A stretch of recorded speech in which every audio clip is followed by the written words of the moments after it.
Hi everyone, it's Kathy. Thank you so much for joining me.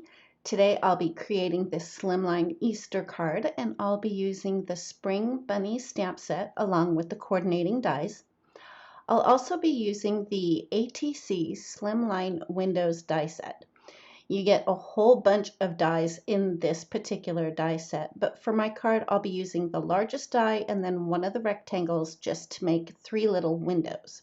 As I was thinking about how I was going to go about creating this card, I ran into a little problem where I wanted to use all of the images from the stamp set. And I was trying to figure out the easiest way to do that without it being too much on a card, which is why I decided to cut 3 windows using the Slimline ATC Windows die set, because I thought maybe if I could just break it down into 3 smaller scenes that I could get it to balance. And I think that that ended up working out quite well.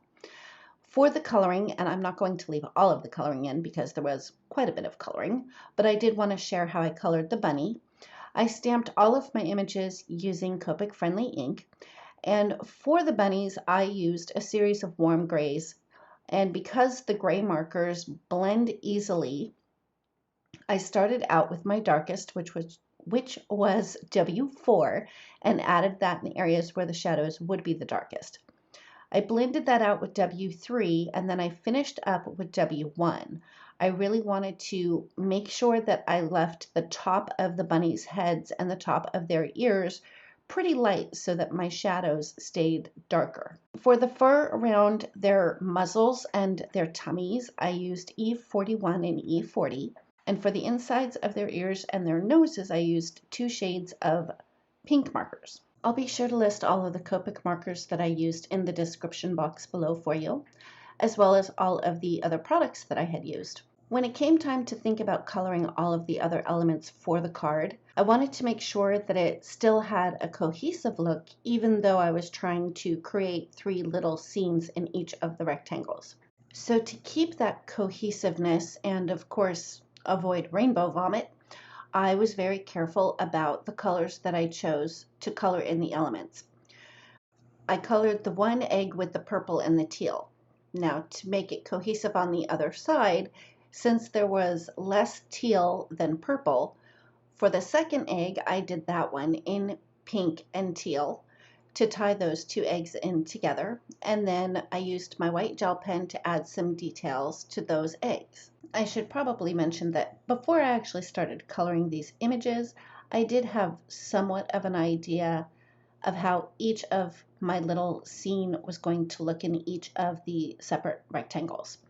So with that being said, for these 2 images here, I wanted to bring in the teal a little bit more bold in my middle rectangle, so I decided to use the teal markers to color in the larger egg. And of course, for the daffodils, I brought in yellow markers, and I used the same yellow markers for the little bird in the other image. Now, to bring the pink into my middle rectangle, I used the same pink markers that I did on the egg that the bunny is holding and colored in the flowers underneath the large teal egg and also the flowers that were underneath the little bird, so then I could pull the pink color all the way down into my bottom rectangle on my card. After I had all of my coloring done and ran those images through my die cut machine with the coordinating dies, I then cut 3 white rectangles using the Slimline ATC Windows die set. And I did just a tiny little bit of ink blending with some green ink at the bottom of the rectangles and then faded up so that it would be light. And I went about halfway up.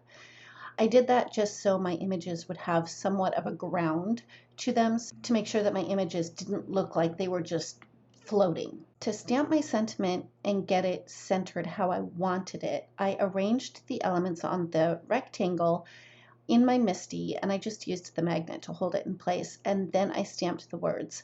And I did stamp the words Happy Easter separately to get the spacing in between the words just right. I wanted to add a little bit of texture to my background, so I decided to use the Scratchy Plaid background stamp. I die cut a piece of light blue cardstock using the largest die from the Slimline ATC Windows die set. Once I laid the cardstock on top of the inked stamp, I made a little mark at the bottom where the stamp ended, just so I would know where to line it up when I stamped the rest of my panel. The trick to this is you want to move your cardstock panel up to the top to finish off the stamping.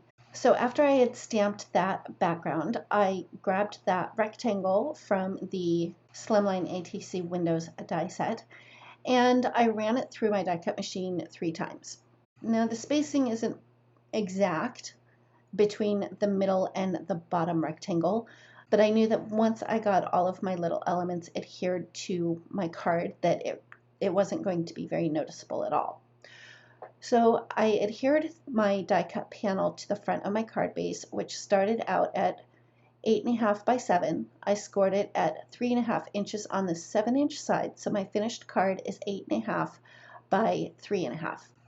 I used liquid glue to adhere that panel to my card front, just to make sure that I had a little bit of wiggle room because it is the exact same size as my card base. Once I had my background piece adhered to my card base, I used liquid glue to inlay the rectangles that I had done the ink blending on. And from there, it was just a matter of adding all of my little elements, and I used liquid glue for all of them. And I worked on one rectangle at a time. So for the top rectangle, I had adhered my little bunny holding the 2 eggs. And off camera, I had stamped and colored and die cut a couple of the other images from the stamp set. So to complete the scene in my top rectangle, I adhered an egg, a couple of flowers, and then one of the little butterflies.